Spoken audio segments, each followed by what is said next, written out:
ছাত্রছাত্রী কেমন আছো তোমরা? নিশ্চয়ই ভালো আছো।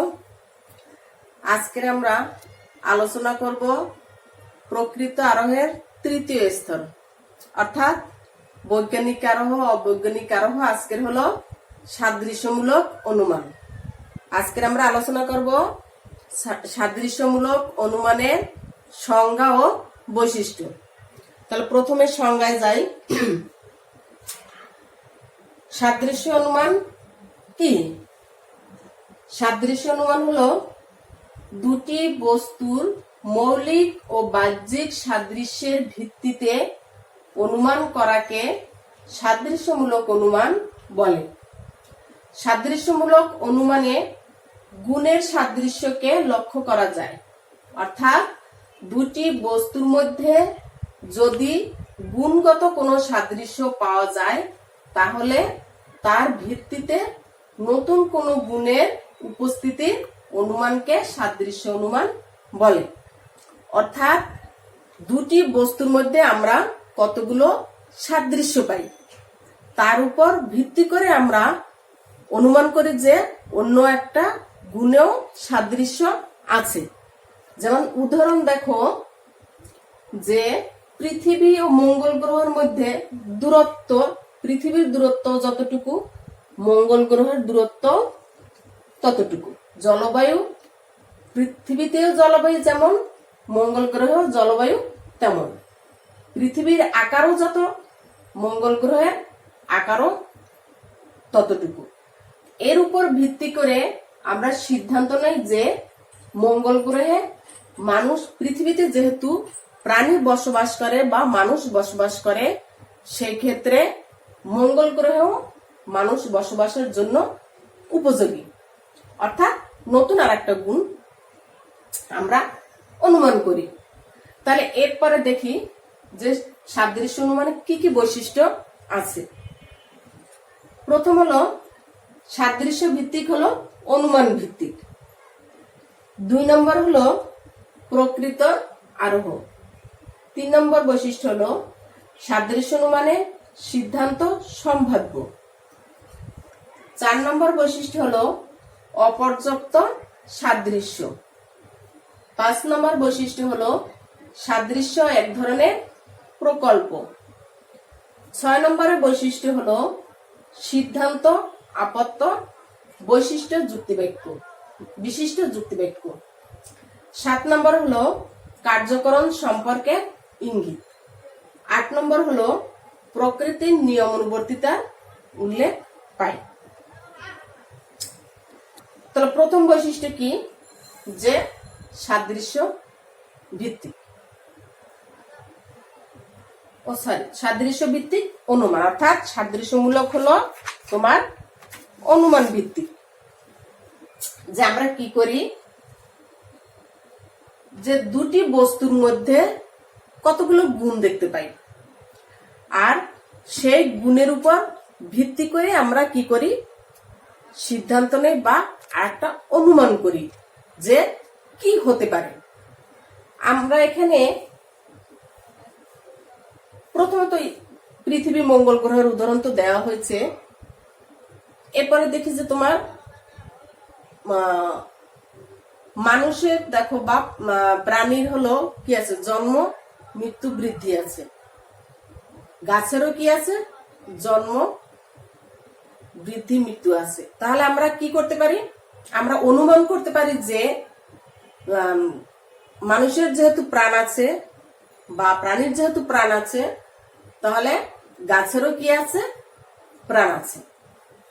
তাহলে এর গুণের উপর ভিত্তি করে কিন্তু আমরা এই অনুমানটা করতে পারি। এবং আমাদের যুক্তিবিদ কি জগদীশ চন্দ্র বসু কিন্তু এই অনুমানটা করেছিলেন যে গাছের যেহেতু জন্ম বৃদ্ধি মৃত্যু আছে, তাহলে তোমার মানুষেরও যেহেতু জন্ম বৃদ্ধি মৃত্যু আছে, তাহলে এর কি আছে, প্রাণ আছে বা জীবন আছে। এটা আমাদের অনুমান।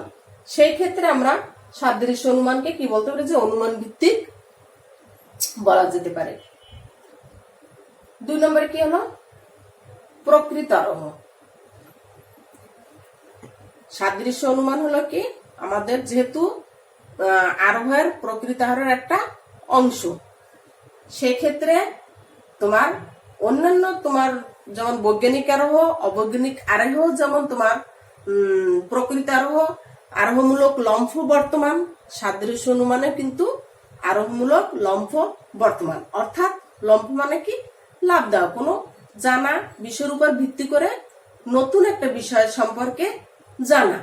অর্থাৎ এখানে আমরা কি করি, যে দুটি বস্তুর মধ্যে কয়েকটা বিষয় হলো আমরা গুণ জানি, তার উপর ভিত্তি করে কিন্তু আমরা একটা নতুন গুণের অনুমান করি যে, বা নতুন সিদ্ধান্ত নেই যে এটা হতে পারে।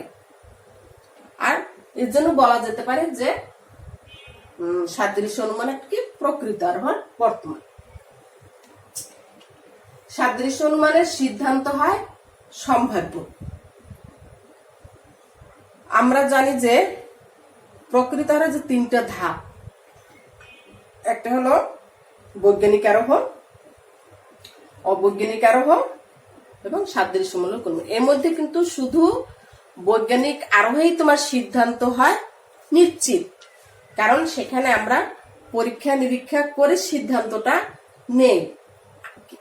আর অবৈজ্ঞানিক আরোহ তোমার কিন্তু সিদ্ধান্ত সম্ভাব্য, আর সাদৃশ্যমূলক অনুমানেও কিন্তু সিদ্ধান্ত সম্ভাব্য। কারণ দেখো, আমরা পৃথিবী মঙ্গল গ্রহের মধ্যে হলো কি করি, যে এখানে কয়েকটা বিষয়ের মিল দেখি, যেখানে জলবায়ু, আবহাওয়া, মাটি, পানি যেমন পৃথিবীতে আছে, মঙ্গল গ্রহ আছে।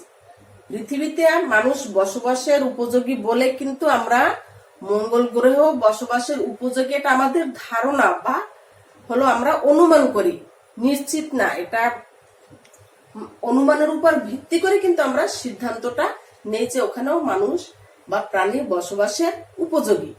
এখানে কিন্তু আমরা পরীক্ষা নিরীক্ষা করে কিন্তু আমরা সিদ্ধান্তটা নেইনি। এই জন্য এটা বলা যাবে না যে সিদ্ধান্তটা নিশ্চিত, এটা হলো সম্ভাব্য। পরে হলো কি? অপর্যাপ্ত সাদৃশ্য।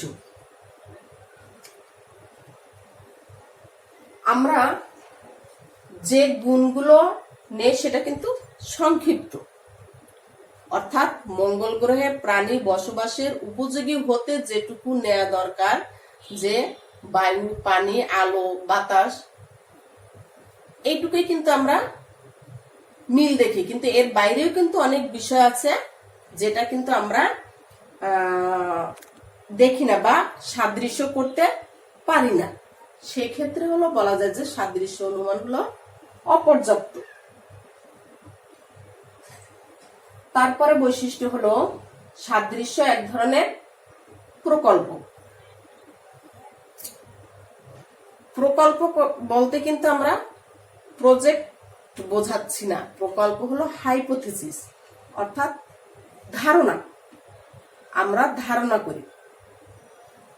পূর্বে কিন্তু বা পৃথিবীতে যে বৈজ্ঞানিক সত্যগুলো আছে, এগুলো কিন্তু পূর্বে এক সময় ধারণা ছিল, পরীক্ষা নিরীক্ষা করে কিন্তু নিশ্চিত বা সত্যতা যাচাই করছে বা নিশ্চিত হয়েছে। যেমন তোমার পৃথিবী যে সূর্যের চারদিকে ঘোরে বা সূর্য পৃথিবীর চারদিকে ঘোরে, এটা কিন্তু বিজ্ঞানীদের ক্ষেত্রে কোনো এক সময় কি ছিল, ধারণা ছিল যে এটা কোনটা হবে, তারা কিন্তু নিশ্চিত ছিল না।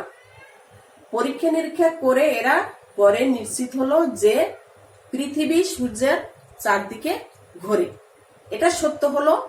আর তোমার সূর্য পৃথিবীর চারদিকে ঘোরে, এটা মিথ্যা হলো।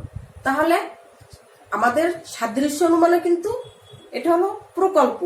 আমরা যে সিদ্ধান্তটা নেই সেটা কিন্তু আমাদের ধারণা, সেটা নিশ্চিত বা সত্য হতেও পারে, নাও হতে পারে। তার জন্য বলা যেতে পারে যে সাদৃশ্য অনুমান হলো প্রকল্প। সিদ্ধান্ত আপাত বিশিষ্ট যুক্তিবাক্য, অর্থাৎ আমাদের যে আরো দুটি স্তর ছিল, সেখানে আমরা পেয়েছি যে সার্বিক যুক্তিবাক্য স্থাপন করে। এটাও সার্বিক যুক্তিবাক্য মনে হলো, কিন্তু এটা বিশিষ্ট যুক্তিবাক্য। কারণ এখানে আমরা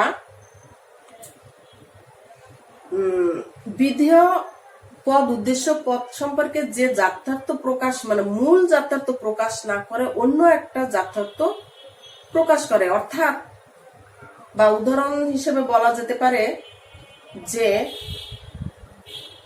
কোন একটা দাঁতের ডাক্তার, বা ধরো করিম দাঁতের ডাক্তার হলো, খুব ভালো দাঁত তোলে। যে কয়জন রুগীর দাঁত তুলছে সে সুন্দরভাবে দাঁত তুলছে, তার হাতের কাজ খুব ভালো, রুগীরা ব্যথা পায় না। সেই ক্ষেত্রে সব রুগীরা বলে যে করিম ডাক্তার ভালো দাঁত তোলে। এটা কিন্তু তার মূল গুণ না, বা কোনো মানুষের গুণ না, এটা হলো তার ব্যক্তিগত একটা গুণ। কয়েকজন রুগী তার ভালো কাজ দেখে কিন্তু তার গুণের প্রশংসা করছে বলে এটা তার নিজের ব্যক্তিগত একটা গুণ। সেই জন্য বলা যেতে পারে যে সাদৃশ্য অনুমান হলো বিশিষ্ট যুক্তিবাক্য, কিন্তু এটা একটা সার্বিক যুক্তিবাক্য নয়। পরের বৈশিষ্ট্য হলো কার্যকরণ সম্পর্কে ইঙ্গিত। অর্থাৎ সাদৃশ্য অনুমানে আমরা প্রত্যক্ষভাবে কার্যকরণ না দেখতে পেলেও কিন্তু পরোক্ষভাবে কার্যকরণ আমরা দেখতে পাই। যেমন মানুষের বা প্রাণীর জন্ম বৃদ্ধি মৃত্যু আছে, গাছেরও কিন্তু জন্ম বৃদ্ধি মৃত্যু আছে। মানুষের প্রাণ আছে, গাছেরও প্রাণ আছে বা জীবন আছে। এখানে গাছ একটি জীব হওয়ার কারণেই যে তার প্রাণ আছে, যে এটা কিন্তু একটা কার্যকরণের অংশ। এটা আমরা প্রত্যক্ষভাবে প্রকাশ করতে না পারলেও কিন্তু আমরা পরোক্ষভাবে অনুমান করতে পারি যে কার্যকরণ সম্পর্ক বর্তমান। সর্বশেষ বৈশিষ্ট্য হলো প্রকৃতির নিয়মানুবর্তিতা উল্লেখ পাই। অর্থাৎ কোনো কিছুই কিন্তু প্রকৃতির বাইরে না, সবকিছুই কিন্তু প্রকৃতির নিয়মে চলে।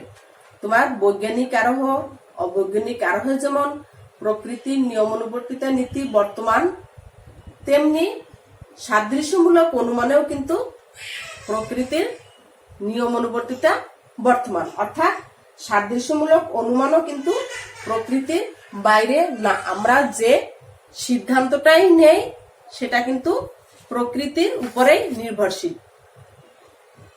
আজকের আমরা আলোচনা এই পর্যন্তই। তোমরা অবশ্যই হলো পূর্বে বলা আছে যে তোমরা মেন বইটা একটু দেখবে, যেটুকু আলোচনা হয় তোমরা রিডিং করবে এবং এমসিকিউর প্রশ্নগুলো এখান থেকে তৈরি করবে। এখন আমাদের তিনটা ধাপে, প্রকৃতারোহ তিনটা ধাপে আলোচনা হলো যে বৈজ্ঞানিক আরোহ, অবৈজ্ঞানিক আরোহ, সাদৃশ্যমূলক অনুমান, এর বৈশিষ্ট্য। তোমরা বাসায় বসে এর বৈশিষ্ট্যের সাথে এবং এই তিনটার সাথে পার্থক্যটা একটু খেয়াল করবে এবং কোথায় কোথায় পার্থক্য। ভালো থেকো।